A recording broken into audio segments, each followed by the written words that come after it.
For a great cup of joe, there's one thing you should know. Your morning brew can also be playful. Buff Boy Brewing guys make the temperature rise, and you surely feel naughty when you swallow our coffee. If you want some real heat, give your mouth a fine treat. You will want some more, rest assured. Buff Boy Brewing, you can't get enough of.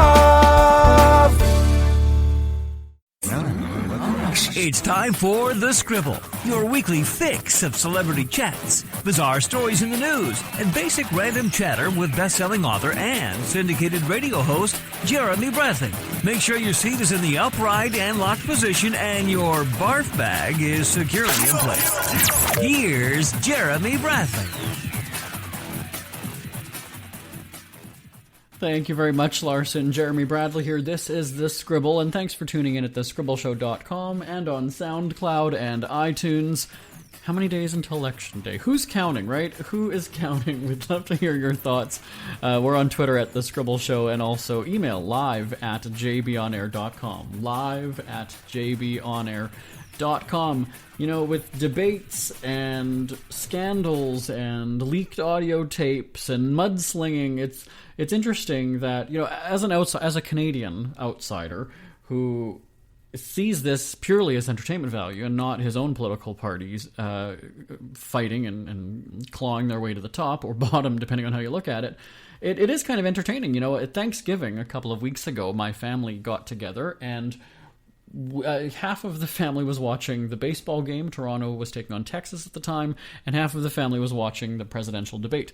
That was the one on that Sunday night a couple weeks ago. So even as Canadians having Thanksgiving dinner, it was quite entertaining to watch these two people go at it, Hillary and Donald. Now, last fall, Canada had a national election to have a new prime minister in Ottawa, and that was the longest campaign ever. It was 80-something days, and even at that point, Canadians were just like, okay, when will this be over? Enough is enough. The mudslinging it got really old. Now, granted, the mudslinging was not as scandalous as it is between Donald and Hillary and Billy Bush and all the other parties who have been involved in that.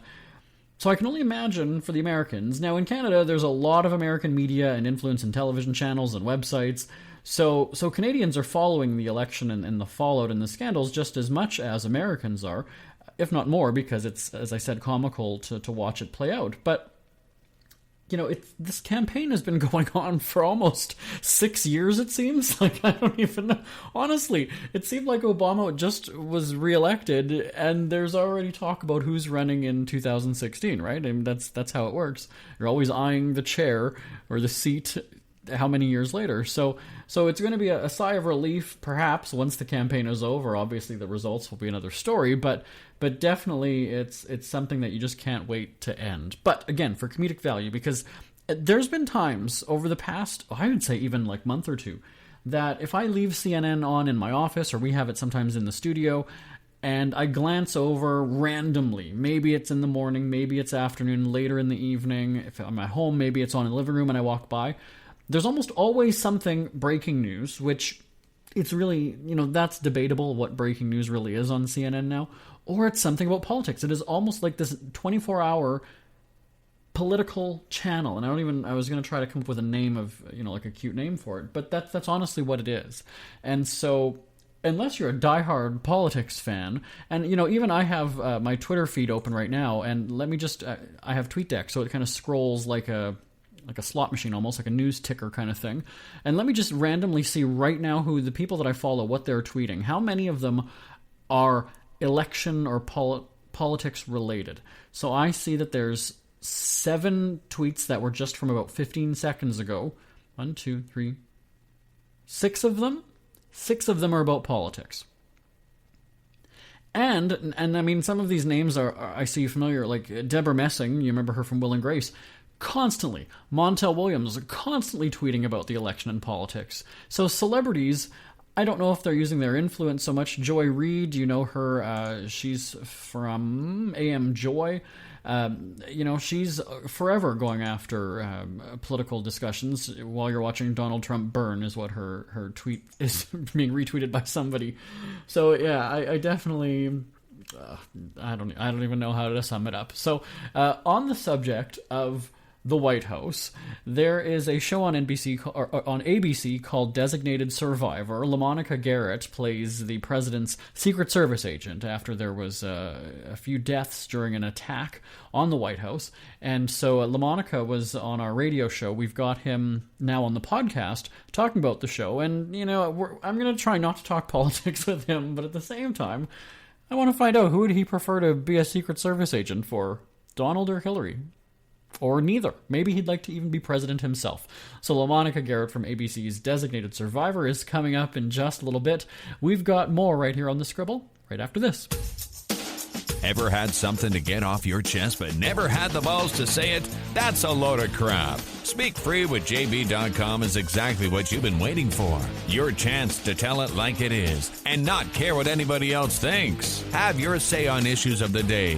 Join newspaper and radio columnist Jeremy Bradley as he tells it like it is. Hundreds of thousands of people have stopped by, including some well-known celebrities who have had a chat with JB and speak candidly about what's really going on in the world. You can join them too. Have a rant or a rave. Be brave and head on over to www.speakfreewithjb.com now. Cheapskate Checkpoint on the Scribble, brought to you by cheapskatebook.com. If you're a stupid spender, become a genius saver at cheapskatebook.com. Here's best-selling tight-ass Jeremy Bradley. You freak. Something scarier than Halloween costumes is the price of them. It seems that you have to save up just to get the actual outfit, much less the accessories to go with it to complete the look. It's true that the expensive costumes from a store are impressive and will catch people's attention, but sometimes the creativity of making your own is funnier, but more importantly, more fun. I'm not suggesting you grab items from around the house to put together a lame costume. Well, I guess you can if that's what you're looking for, but half the fun in getting ready for Halloween is the planning and, if you're like me, seeing how much you can make it work for little money. Thinking about what's popular this year, let's say Jersey Shore, I know we're going back a few years, on some costume store websites you could get a costume for about $40. If you're like me, you might think that doesn't sound like much initially, but if you do some creative thinking, you can make the outfit for about $9. It is not hard to find muscle shirts and slinky black dresses at a thrift store. In fact, a dress for $2 is not unheard of at many stores. It is tacky, it is short, it does the trick.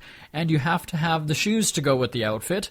Guess what? 50 cents for a pair of heels at the thrift store. Remember, the joke of dressing like a Jersey Shore character is to look ridiculous. So, the dress is bought. Next, you need the hair. You'd be surprised how easy and cheap it is to spray paint your hair and stick an empty soup can underneath to give it that poof. You know what I'm talking about. You could go all out and buy the official Jersey Shore wig for $15, but a $2 bottle of hairspray paint and an empty can from the recycling bin is way more economical. To complete the look, many people opt for orange face paint to exaggerate the tans of the MTV cast. A quick trip to the dollar store can score you a $1 tube of face paint.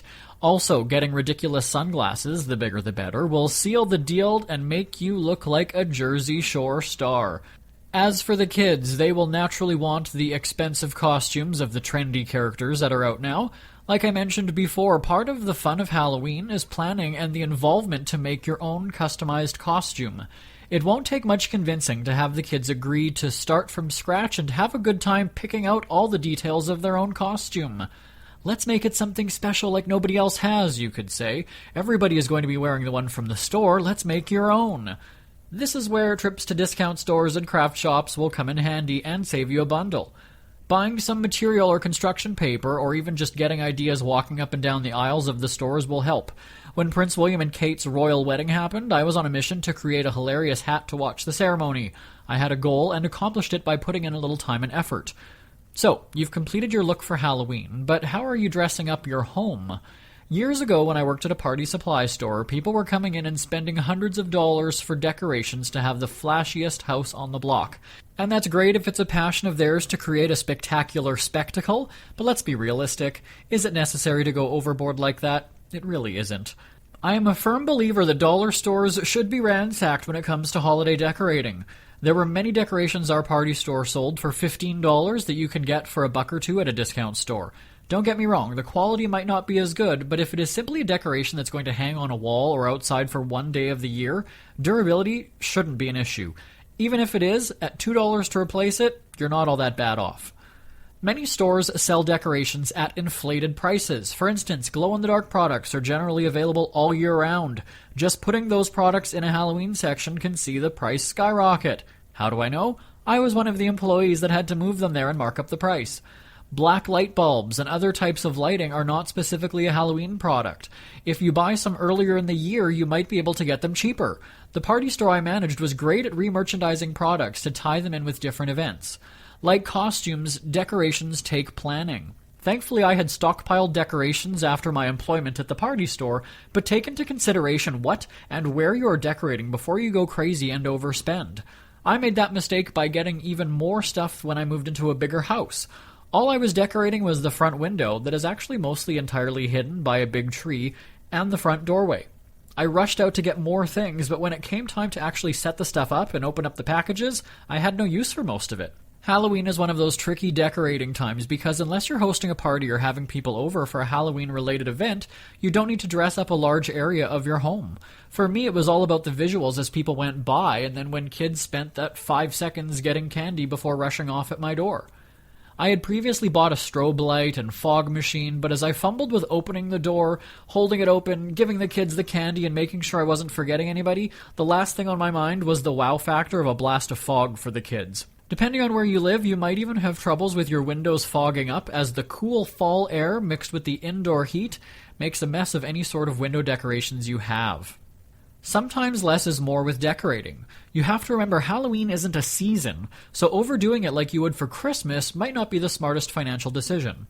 For the most part, Halloween is completely forgotten about the next day. Actually, I took a lesson from my mom, who sets up Halloween decorations the day of and takes them down when she shuts off the front light and calls it a night once the trick-or-treaters have gone.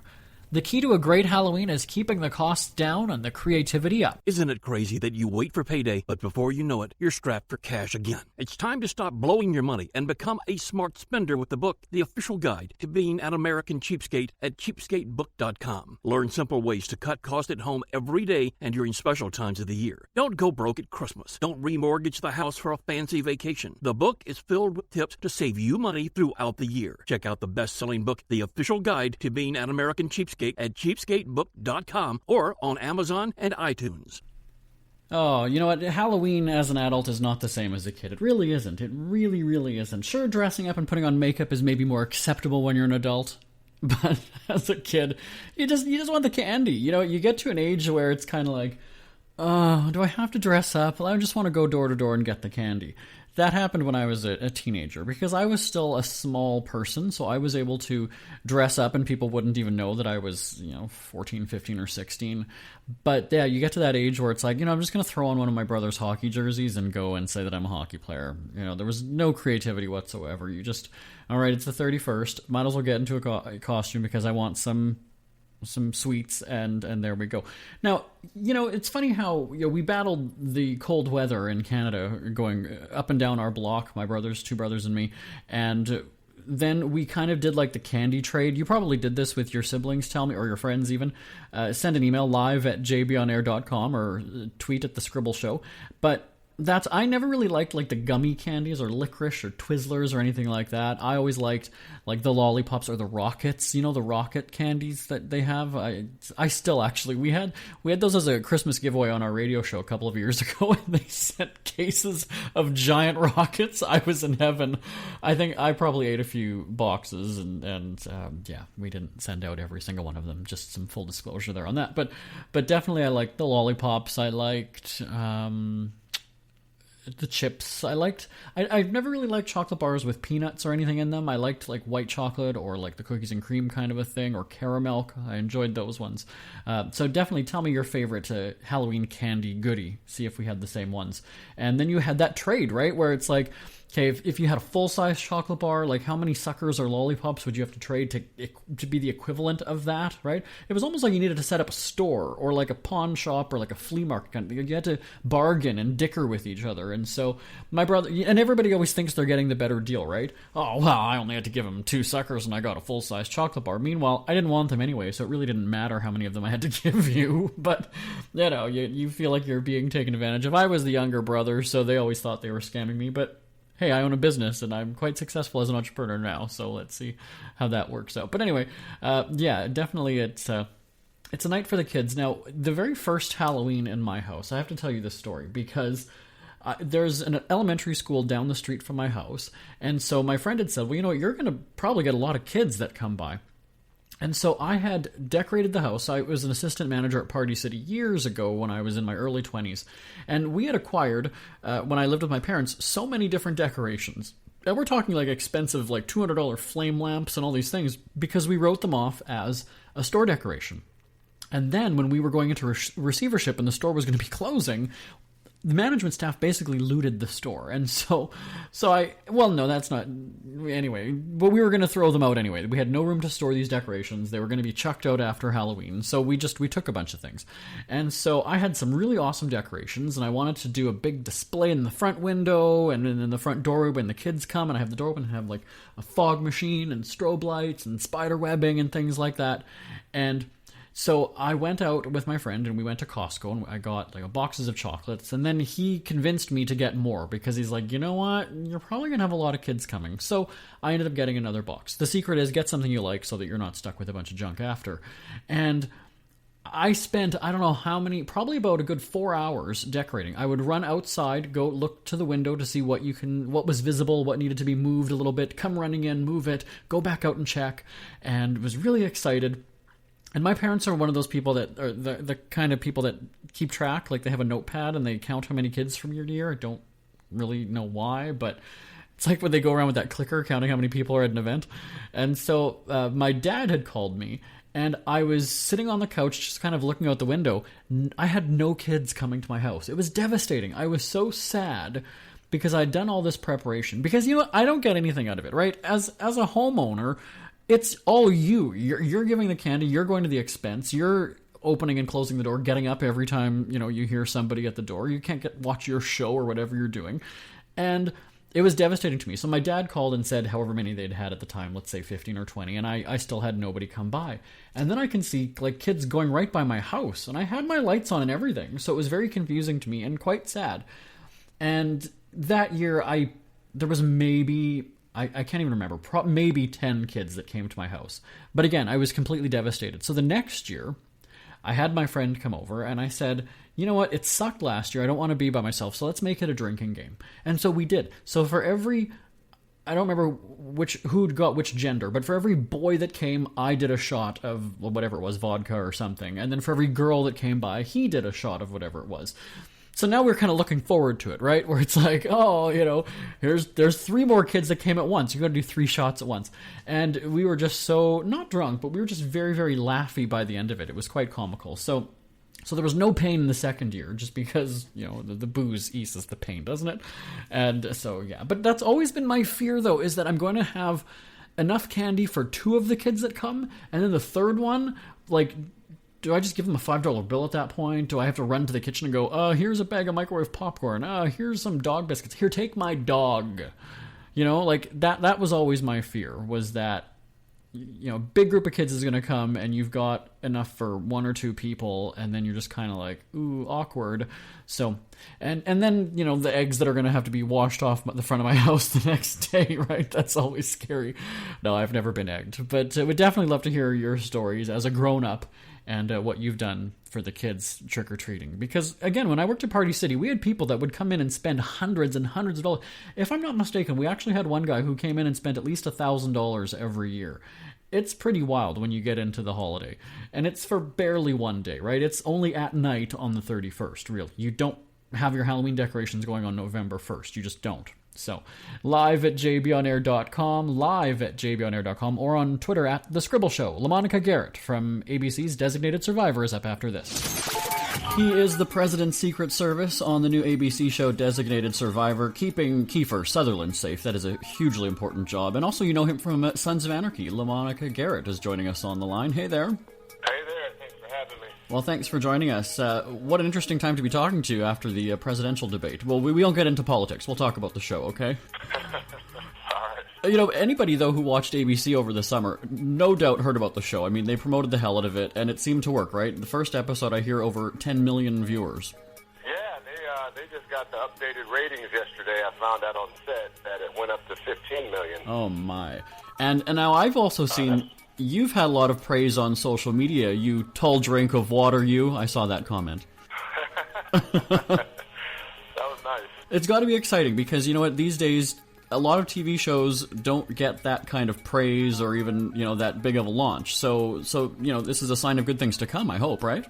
Yeah, it is. It's just with television, it's so much competition out there with, you know, Netflix and Amazon and different outlets that it's hard to get a lot of eyeballs in one spot at one specific time. But it's great. If you really want a numbers spike, though, you get Trump on for an episode, and then you're through the roof, apparently. Yeah, he does that. Definitely. So let's talk about the show. You know, I can just quickly sum it up. An explosion, president's dead, a bunch of others, more chaos to come. But give us a little bit more detail about the show. Yeah, I think when you see it, when you hear about it from a surface level, it's about, you think it's plot-driven, you think it's about the explosion, you know, the Capitol blowing up. But the more you watch it, you see that it's a smart show, it's a thought-provoking show. It's, you know, it has that political aspect to it. And it also has that crime drama, conspiracy thriller aspect, you know, that whodunit and why with the FBI storyline headed up by Maggie Q. And I think overall it's a family drama. How does this guy keep his family together after everything that's gone on? And I think that's what's going to keep people tuning in is the family aspect and the character part of the show. Well, and I think there's also a bit of realism to it as well. You know, we used to watch TV to kind of escape the real world, and now we have shows like this where, you know what, it's not completely unbelievable, the storyline. It could happen. I mean, it's sort of weird. We don't want it to, obviously, but it's something that, you know, everybody's seeing on the news every day, and then, of course, everybody's talking politics every minute of the day now. It's a very timely show as well, isn't it? Yeah, the temperature of the times we're in right now, I think it's one of the most timely shows or projects that I've ever been a part of or that I've known to recent date. And it is eerily, you know, connected to truth. It's something you don't want to see happen, but what if it does? So I think that piques the audience interest to keep going forward. Now, we often hear about actors when you're about to play a role and you have to research and you've got to sort of really get into character. Did you have to learn any like behind the scenes stuff about the White House and how things actually work with the president? Most of my stuff, I really dug into Secret Service. I really dug into the minds and what makes these guys tick. And it was fascinating. I found out a lot of stuff that I wasn't aware of before. But yeah, these guys, they're a different breed, and I respect the hell out of them. Okay, well, what surprised you the most then? Just how the Secret Service was started. I didn't know it was started on the day Abraham Lincoln started the Secret Service the day he was assassinated by Booth. And that's pretty fascinating in itself. No, I had no idea. And I didn't know that it was started, you know, for counterfeiting and money, U.S. Treasury. I thought it was always a part of protecting the president, but that wasn't the case for a long time. Wow. And so do they still do that now, or that's just what it was back in the day?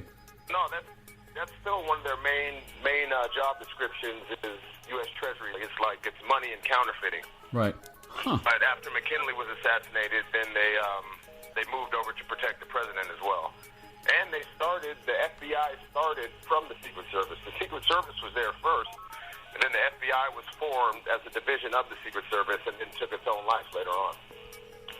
Wow, look at that. We are learning stuff today. Who are the Kardashians feuding with now? What did that little thug Justin Bieber do this time? Who's getting hitched? And who's headed for Splitsville? Hear the latest celebrity news and gossip every day on Entertainment Wrap-Up. The good, the bad, the ugly, but mostly the ridiculously hilarious. It's all recapped in this daily segment at entertainmentwrapup.com. Have a laugh at the expense of the rich and famous when they take themselves way too seriously. It's 3 minutes of time-wasting fun at entertainmentwrapup.com. Check out Entertainment Wrap-Up at entertainmentwrapup.com. Brought to you by Speak Free Books. Jeremy Bradley back talking with LaMonica Garrett from ABC's Designated Survivor. Is it a job... Actually, here, let me ask this. Would you rather be president or would you rather be a Secret Service agent? Secret Service. Anything. I don't want that weight of the world on your shoulders. I think that's what's so fascinating about the show. Kiefer's character is pretty much an everyman that gets thrusted into this life. And I think that aspect of it, that reluctant hero of not wanting the power and the spotlight, and what do you do with it, opposed to people aggressively going after the presidency every term. It's like, you wonder if there's ulterior motives. But this reluctant guy coming in, I think that's something that's relatable. Okay, well, tell us about Mike Ritter. Mike, he was assigned to the Kirkman family before the presidency, before he got thrusted into the president. And he's pretty much that extended family member. He knows everything about the family. He's been with them through in, throughout. And he's that anchor. He kind of calms the situation. They just got thrown into this hurricane. He's that calm, that presence, that unwavering presence that they could lean on. So he might come off as a hard ass, but he, that's his job and he takes it seriously. So there's not a lot of lightheartedness in what he does. No, he means business. No, he's 100% business. You'll see that a lot. So I have to know then, has Kiefer hit you up for security? I mean, acting, music, he's pretty popular again. I don't think security can keep up with Kiefer. He's everywhere. He's filming the show one day, and at night he'll be in, Kansas with his band performing, and then he's back on set the next day. Like, I have nowhere near the energy to keep up with that lifestyle. Now, because everyone's buzzing, I mentioned about the presidential debate, I would have to know, who would your character prefer to protect, Trump or Clinton? I think the easier job would be Clinton. Oh, yeah. From the job aspect of it. Trump's good at, he ruffles a lot of feathers, and that might make the job a little bit more difficult to keep an eye on, and to keep an eye on who's out to get him. I imagine, yeah, Secret Service for Trump would be an active job, I would imagine. He will get a lot of attention from around the world, I'm sure. Very, very active. Yeah. So we're going to be watching. When can we catch Designated Survivor on ABC? Wednesday nights, 10 o'clock. Well, we'll be 9 o'clock Central. We'll be we'll be tuned in watching our favorite tall drink of water. LaMonica, I love that. LaMonica Garrett, thanks so much for joining us today. Thanks for having me. It's never too early to start thinking about your next holiday. Have you checked out Mexico recently? From tequila tasting, swimming with horses, to ziplining through the jungle and watching whales and dolphins in their natural habitat, Puerto Vallarta has it all. Visit mexico.jbonair.com to see all the fun PV has to offer. That's at mexico.jbonair.com for hundreds of photos, interviews, and videos from around the tourist hotspot. Check out mexico.jbonair.com for all the fun. That's mexico.jbonair.com. We hear you chirping. Get scribbling. Tweet up the Scribble at The Scribble Show. Join the discussion with Jeremy Bradley. It's all going down right now on Twitter at The Scribble Show and at thescribbleshow.com. That's right, at The Scribble Show. If you haven't heard it enough times, at The Scribble Show. We also have our daily celebrity news and gossip on the Entertainment Wrap-Up website. Check that out at entertainmentwrapup.com. So we were following that Kim Kardashian heist from several weeks ago. We were following that like every day until finally I just got sick of it. The Brad Pitt and Angelina Jolie. It seems like now celebrity stories and scandals kind of have like a week shelf life and then sort of go away.